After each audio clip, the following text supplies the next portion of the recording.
శివరాత్రి రోజు ఎర్రమందార పూలతో శివుణ్ణి పూజించండి. కనుదిష్టి, ఎదుటి వాళ్ళ ఏడుపు, శత్రుబాధలు ఇవన్నీ కూడా తొలగిపోతాయి. అలాగే తొందరగా కారు కొనుక్కోవాలి, తొందరగా బండి కొనుక్కోవాలని భావించేవాళ్ళు శివరాత్రి రోజు జాజి పూలతో శివుణ్ణి పూజించండి.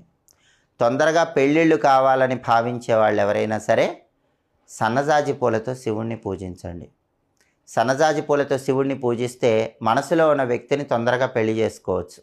లవ్ మ్యారేజెస్ సక్సెస్ అవ్వాలంటే, ప్రేమించిన వ్యక్తిని పెళ్లి చేసుకోవాలంటే శివరాత్రి రోజు శివుణ్ణి సన్నజాజి పూలతో పూజించండి.